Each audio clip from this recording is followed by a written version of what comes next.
চশমা museum, a house of world class, জলট্যাক মোড়, বহরমপুর মডার্ন হোটেলের সামনে।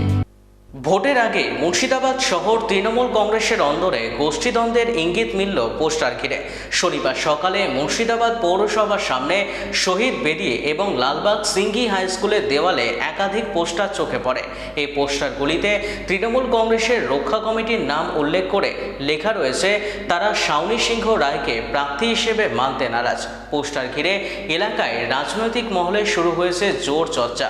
স্থানীয়দের মতে, ভোটের আগে এমন পোস্টার সামনে আসায় তৃণমূল কংগ্রেসের অন্দরে মতভেদের বিষয়টি প্রকাশ্যে চলে এসেছে।